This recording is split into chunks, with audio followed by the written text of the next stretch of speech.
नमस्कार investors and traders, welcome to my channel SB stocks. और मुझे हंसी इसलिए आ रही है, आज चाहे यूट्यूब इंस्टाग्राम पे कोई वीडियो देख लो, हर वीडियो इसी बात से स्टार्ट होता है कि मैं आपको वो बात बताऊंगा जो आपको कोई टीवी चैनल, कोई इंस्टाग्राम, कोई यूट्यूब पे नहीं बताएगा। कि जैसे अभी मैंने थोड़ी देर पहले देखा कि मोदी जी और ट्रंप जी की कोई बात हुई है इलोन मस्क के साथ।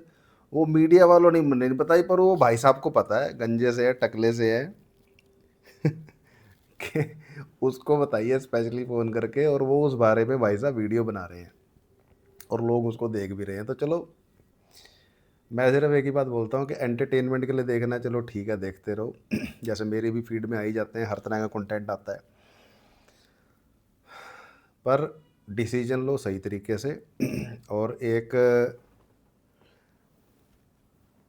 सही बात, सच्ची बात, कॉमन सेंस का यूज़ करो। देखो मार्केट क्या करेगी, ट्रंप साहब क्या करेंगे, इजराइल ईरान क्या करेंगे, मैं आपको सिर्फ एक ही बात बताना चाहता हूँ कि मार्केट चाहे किसी वजह से गिरे, अभी चलो ट्रंप की वजह से गिरी है, कभी किसी स्कैम की वजह से गिरती है, कभी ओवर वैल्यूएशन की वजह से गिरती है, कभी एफ छोड़ के चले जाते हैं तब गिरती है, तभी कहीं कुछ हो जाता है, मतलब किसी भी वजह से देर आर डिफरेंट डिफरेंट चीज़ें। बट एक चीज़ डिफरेंट नहीं होती, एक चीज़ हमेशा कॉमन है। ये नहीं कि सिर्फ इंडिया के अंदर, पूरे वर्ल्ड में कि बेचता कौन है। आप हैरान हो जाओगे। और मैं पहला नहीं हूँ कि जो ये डेटा आपको बता रहा है, या ना कोई मैं ऐसी कोई बात बता रहा हूँ कि मैं आपको बताऊँगा, ये आपको कोई नहीं बताएगा। बता सब रहे हैं, पर मानते नहीं हो आप। मैं भी बता रहा हूँ, हाँ, सब बता कौन रहे हैं? जो अच्छे लोग हैं, जो समझदार लोग हैं, जिनका अपने खुद का पैसा इन्वेस्टेड है, और यह जिसको हम बोलें कि स्किन इन द गेम। तो अगर आपने बेच दिया है आज की डेट में, आप भी स्टॉक मार्केट को गालियाँ दे रहे हो, तो आप यही पूछो कि क्यों, वाई। में डरने वाली बात क्या है? अगर आपको कोई बात लग रही है डरने वाली, तो कमेंट करके बताएं भी। आपको लग रहा है कि दुनिया ख़त्म हो जाएगी, मार्केट ख़त्म हो जाएगी? क्योंकि देखिए, ये पहली बार नहीं है, 2008 में भी ऐसा ही लगा था, 2020 में भी ऐसा लगा था, है ना। मतलब जब भी क्रैश आता है, जब लॉकडाउन में तो ऐसा था कि लोग कह रहे थे मार्केट नहीं, दुनिया ही ख़त्म हो जाएगी, भी ये वायरस ऐसा है जो कभी मरता नहीं है, तो कभी भी इसका इलाज नहीं होगा। पर हुआ ना। और उसके बाद क्या हुआ? तो चलो, मैं वो आपको मोटिवेशनल नहीं समझाने वाला कि उसके बाद मार्केट ने ऐसे कर दिया, इसके बाद मार्केट ने ऐसा कर दिया। मैं आपको सिर्फ दो तीन चीज़ें बताऊंगा कि सेल बटन दबाने से पहले, बाय बटन वाला तो अभी देखो टाइम आया नहीं है, जब मार्केट रिवर्सल होगी तो बाय का भी बटन दबाऊंगा कि बाय बटन दबाने से पहले क्या चेक करना है। सेल बटन दबाने से पहले ज़रूर आप चेक कर लें, और ये फॉर्मूला कहीं ना कहीं काफ़ी हद तक बाय वाले पे भी इम्प्लीमेंट हो जाएगा। पर उससे पहले थोड़ा सा और इन्फॉर्मेशन कि जितने भी बड़े पोर्टफोलियोज़ हैं, चाहे वो रामदेव सर का हो, चाहे वो दमानी सर का हो, चाहे वो केडिया सर का हो, चाहे वॉरेन बफे सर का हो, या किसी भी बड़े इन्वेस्टर का, वो सब पब्लिक डेटा है। अब उसमें बोलेंगे जी नहीं नहीं, सारा पब्लिक नहीं। अरे मैं कहता हूँ यार, 50, 60, 70, 10% भी अगर वो असली डेटा सामने होगा, तो 10% तो सच है ना। और वो 10% हमारे से 1 लाख गुना बड़ा है, हमारे पोर्टफोलियो से। क्योंकि हमारे पोर्टफोलियोज कितने होंगे? 10 लाख, 20 लाख, 1 करोड़, 2 करोड़, 5 करोड़, कोई कोई होगा 100 करोड़। अगर वो 100 करोड़ वाला भी है, तो भी वो 1 लाख, 2 लाख करोड़ या 5 लाख करोड़ के पोर्टफोलियो से बहुत छोटा है। ठीक है। तो कहने का मतलब, ये पब्लिक तथ्य है, क्योंकि अगर कोई बड़ा इन्वेस्टर सेल करता है तो न्यूज़ आ चुकी होती है कि जी अंबानी जी ने बेचा अपना स्टेक, रामदेव सर ने 66,000 करोड़ में से 10,000 करोड़ रुपए बेच दिए, या केडिया सर ने अपना बेच दिया, या वॉरेन बफे सर ने तो जब एप्पल बेचा था, वो भी कंप्लीटली नहीं बेचा था, वो भी 40% में से 20% कर दिया था, क्योंकि उनके पोर्टफोलियो का 40% एलोकेशन एक स्टॉक में हो गया था। और यही मैं आपको बोलता हूँ कि एलोकेशन इज़ द की। तो जैसे ही उन्होंने देखा कि भैया ये 40% मेरे एक पोर्टफोलियो में हो गया है, हालांकि वो प्रॉफिट ही था, उनकी रियल इन्वेस्टमेंट नहीं थी, तो उन्होंने प्रॉफिट बुक कर लिया, वापस अपनी इनिशियल इन्वेस्टमेंट पे विद प्रॉफिट आ गए। अभी भी कंप्लीट सेलिंग नहीं करी उन्होंने, 2-3 साल पहले जब भी उन्होंने करी थी, और ख़बर मची थी कि इतने बिलियन डॉलर वो कैश लेके बैठे हैं। तो कहने का मतलब, उन्हीं की तर्ज पे अगर आपने सेलिंग करी है इसलिए कि ठीक है जी प्रॉफिट बुक कर लेते हैं, जब मार्केट रिवर्सल आएगा तो हम दोबारा बाय करेंगे, तब तो ठीक है, नो प्रॉब्लम है। लेकिन अगर ना आपने सोचने वक्त कोई प्लानिंग बनाई थी, ना आपने सेलिंग करते वक्त कोई प्लानिंग बनाई, ना अब बना रहे हो, तो फिर तो भैया भगवान मालिक है आपका, आपका नुकसान तय है, आपका नुकसान ही होता रहेगा। आप अपने बच्चों को, पोते पोतियों को अपनी दुख भरी लॉस मेकिंग स्टोरीज बताते रहना, या प्राउडली जो लोग, कई लोग बकवास करते हैं कि मैं तो जी वो हूँ जो स्टॉक खरीदता है तो वो नीचे चला जाता है। ऐसी ऐसी आप बकवास करते रहना और ठीक है, आपकी ज़िंदगी कट जाएगी। लेकिन अगर आप चाहते हो कि नहीं यार, something there is, I am missing, जो मैं गलती करता हूँ और लोगों की तरह, उसका क्या इलाज है, तो उसके मैं इलाज बताता हूँ आपको। तो सबसे पहली कॉमन सेंस, जब भी मार्केट में आपका बेचने का दिल करे क्रैश में, तो आप ये देखिए कि बड़े इन्वेस्टर्स क्या कर रहे हैं। किसी का बयान आया कि भैया डरो, भागो, मर जाओ, डीमैट अकाउंट डिलीट कर दो, मैंने बेच दिया है आप भी बेच दो, ऐसा कुछ बोला किसी ने, बड़े इन्वेस्टर ने। और चलो मैं ये नहीं कह रहा, बहुत बड़े नाम जिनके छोटे पोर्टफोलियोज भी हैं, उन्होंने कुछ करा ऐसा? नहीं करा ना, क्योंकि करेंगे तो पब्लिक में आएगा, वो छुप नहीं सकता। क्योंकि मरी से मरी ट्रेड भी जो उनकी होगी, जैसे एफ की 5,000 10,000 करोड़ होती है, तो इंस्टीट्यूशनल इन्वेस्टर, जो इंडिपेंडेंट इन्वेस्टर भी जो होता है, कम से कम भी 100 200 करोड़ तो होता ही है, 1,000 करोड़ भी हो सकता है। मतलब वो 5 10 करोड़ की सेलिंग नहीं करते, सेलिंग उनकी बड़ी होती है और वो छुप नहीं सकती। और वो बात अमाउंट में करते नहीं, हो तो नंबर ऑफ शेयर्स में करते हैं, भी 10,000 शेयर, 20,000 शेयर, 1 लाख शेयर, ऐसे बात करते हैं। मतलब हमारे पास भी कुछ हमारे दोस्त हैं जो ऐसी बात करते हैं, है ना, कि भी इतने हज़ार शेयर ले लिए मैंने। अब वो शेयर प्राइस 1 रुपये का नहीं होता, बढ़िया अच्छे शेयर्स, पैनी स्टॉक्स नहीं होते वो। तो कहने का मतलब, अब आप बोलते हो जी ठीक है जी, ये तो हमें पता चल गया, अब करना क्या है भी। चाहे आपको बाय करना है, चाहे आपको सेल करना है, दो चीज़ें देखनी है।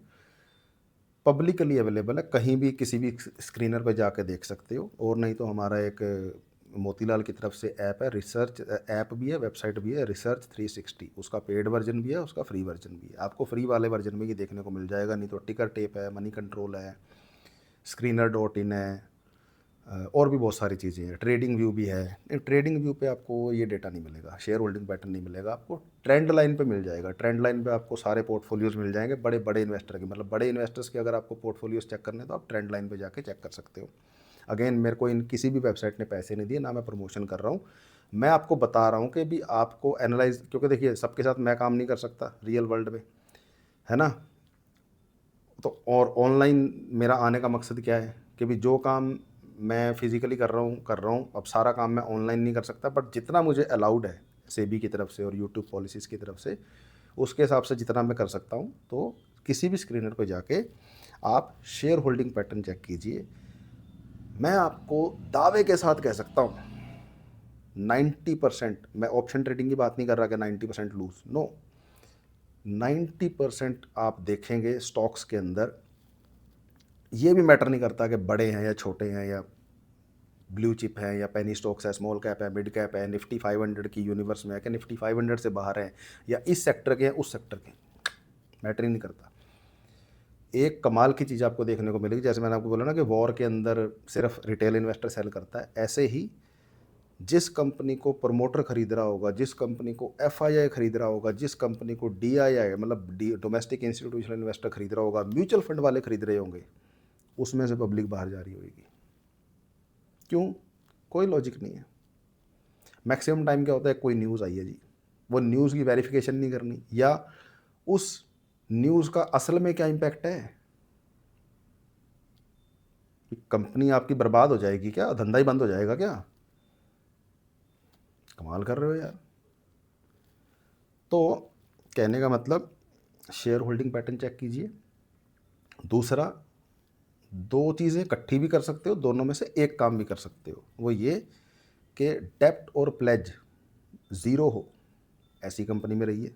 कर्जा नहीं होना चाहिए और कुछ गिरवी नहीं रखा होना चाहिए। डेप्ट का मतलब कर्जा, प्लेज का मतलब गिरवी रखना। गिरवी आमतौर पे लोग अपनी शेयर्स की इक्विटी रख देते हैं, ठीक है। भी लोन से जल्दी काम हो जाता है, भी लोन में टाइम लगता है प्रोसेसिंग होने में, 2 3 4 महीने लग जाता है। प्लेज ऐसे हो जाता है एकदम से। हम भी करते हैं, ट्रेडिंग में यूज़ करते हैं, बट तरीके से, है ना। प्लेज अगर गलत हो जाए तो गड़बड़ हो जाती है, या कोई भी किसी भी तरह की लीवरेज ट्रेडिंग हो जाए तो गड़बड़ हो जाती है।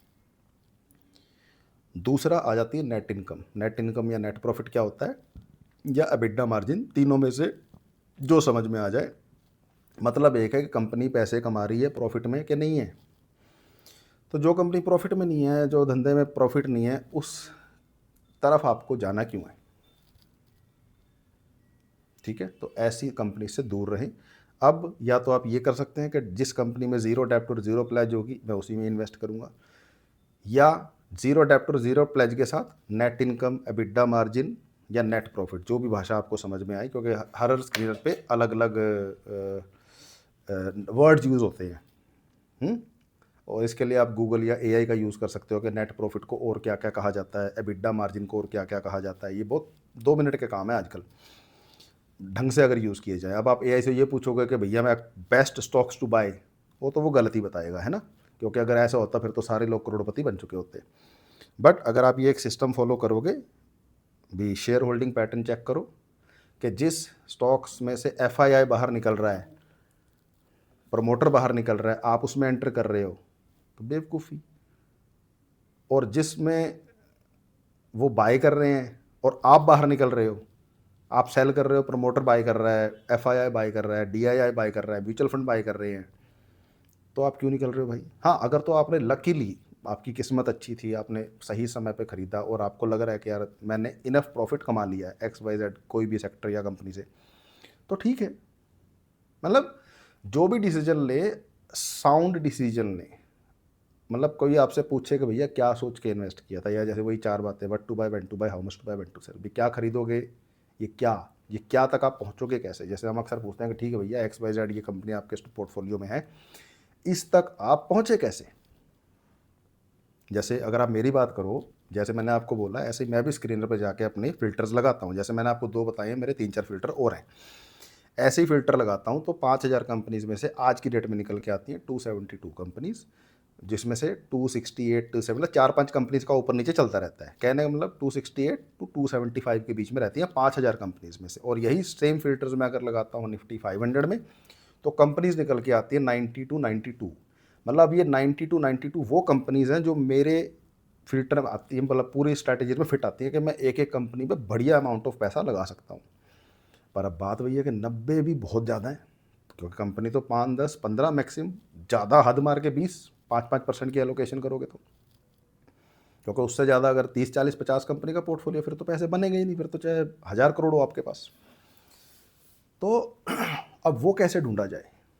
तो उसके बाद बनती है आपकी स्ट्रैटेजी। मतलब पहले आपने फ़िल्टर लगाए, आपकी बनी वॉच लिस्ट कि हाँ भाई ये 90 या ये 20 या ये 100 कंपनीज़ हैं, इसमें से या 40 कंपनीज़ हैं, जो भी जिस भी तरह से आप बनाएं।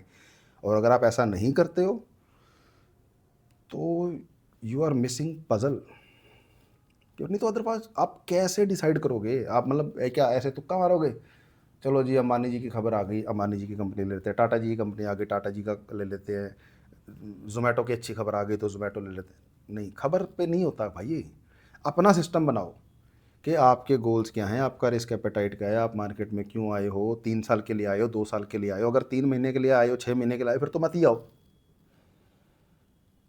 है ना। जैसे मुझे कोई बोलता भैया पार्टी करनी है आधा घंटा, मैं कहता हूँ तू ही कर ले, अपने को 4-5 घंटे चाहिए पार्टी करने के लिए। मतलब जो करना है टका के करना, नहीं तो नहीं करना है। खेलने जाना है तो 3-4 घंटे लगाने हैं। ऐसे ही जो काम करना है बहुत बढ़िया। जब मैं स्टॉक मार्केट में आया तो मैंने पिछला काम बंद कर दिया। ऐसा नहीं है कि उसमें पैसे नहीं बनते, बहुत बढ़िया पैसे बनते हैं उसमें भी। ऐसा नहीं है कि मेरे पास काम नहीं आता, आज भी इंक्वायरीज आती हैं, बट मेरा डिसीजन तो मैं ही लूँगा ना। तो वही मैं आपको बोलता हूँ कि भैया आपकी ज़िंदगी के बारे में, आपके पैसे के बारे में अगर आप नहीं सोचोगे तो कौन सोचेगा? कोई दूसरा है? मोदी जी तो आपको बताने से रहे, अंबानी जी तो आपको बताने से रहे, इलोन मस्क तो बताएगा नहीं फ़ोन करके कि बेटा ऐसे करो। तो देखिए, जो नहीं कर सकते उसको गोली मारो। न्यूज़ टिप्स फालतू की बकवास है, जो घटिया लोग सिर्फ व्यूज़ के चक्कर में बकवास करते हैं, उनसे दूर रहो। कि जी मैं आपको बताऊंगा, न्यूज़ देखनी है तो न्यूज़ चैनल देखो, एंटरटेनमेंट चाहिए तो जो रील्स वाले जो एंटरटेनर्स हैं उनको देखो, या फिल्म देखो, या वेब सीरीज़ देखो। स्टॉक मार्केट में एंटरटेनमेंट और अपडेट और न्यूज़ को मिक्स मत करो। स्टॉक मार्केट का काम है माइंडसेट का, पेशेंस का, स्ट्रेटजी का, डिसिप्लिन का। ठीक है जी। तो ये एक काइंड ऑफ रैंडम वीडियो था, बट वही हर बंदा पूछता था कि मार्केट का क्या बनेगा, मार्केट का क्या बनेगा। मैं कहा भैया मेरे को फ़ोन को थोड़ी करे पूछेंगे डोनाल्ड ट्रंप या कि बेटा बम गिर दूँ कि नहीं, मुझे तो बताएंगे नहीं। तो मैं क्यों टेंशन लूँ जो मेरी चीज़ में कंट्रोल में ही नहीं है। मैं तो अपना देखूंगा ना। तो जब कल मैं, अब मान लो मुझे जिम जाना है या मुझे सैर करने जाना है ना। अब मैं सोचूं इस टेंशन में, अगर बारिश तो नहीं हो जाएगी, धूप तो नहीं ज़्यादा होगी, ओले तो नहीं पड़ जाएंगे, मैं फिसल तो नहीं जाऊंगा। भाई बारिश मेरे से पूछ के थोड़ी होएगी। हाँ, बारिश जब होएगी तो हमें देखना है कि हमें जाना है कि नहीं जाना है। क्या पता मुझे बारिश पसंद हो। अब आपको नहीं पसंद तो मत जाओ, घर बैठो। मुझे पसंद है, मैं तो जाऊंगा। तो ऐसे आपको देखना है कि आपको क्या पसंद है, आपके लिए क्या ठीक है। 5,000 कंपनीज़ में से आपके लिए कौन सी बढ़िया है, ढूंढिए। एक ही तो काम है, कंपनी ढूंढना। और कोई काम नहीं है स्टॉक मार्केट में, एक ही काम है। तो अच्छी अच्छी कंपनीज ढूंढिए, अच्छे अच्छे सेक्टर्स ढूंढिए, क्योंकि ये प्राइज़ लाइफ में दोबारा नहीं मिलेंगे। लाइफ में नहीं मिलेंगे दोबारा। बताओ कहाँ लिखूँ। ये वीडियो परमानेंट रहने वाला है स्टूडियो यूट्यूब पे, कहीं नहीं जाने वाला। आज से 2 साल बाद बात करेंगे, ठीक है जी। तो ending this video with a disclaimer कि जो भी मैंने इस वीडियो में बोला जस्ट एक एजुकेशन पर्पज़ के लिए है। डिस्क्लेमर कि जो भी डिसीजंस आपको लेने हैं वो अपने सेबी अप्रूव्ड एडवाइज़र से लें। और stock market is a risky game. सोच समझ के पूरे होशो आवाज़ में अपना एक एक रुपया लगाएं। अगर आपका मन करता है लगाने का तो कोई फोर्स नहीं है, बट जो भी डिसीजन लें तरीके से लें। Thank you, take care, see you in the next video. अगला वीडियो किस टॉपिक पे बनाएं कमेंट करके बताएं। फंडामेंटल नॉलेज चाहिए तो यूट्यूब को सब्सक्राइब करो। टेक्निकल बातें करनी है तो इंस्टाग्राम पे आ जाओ। Thank you, take care, see you in the next video.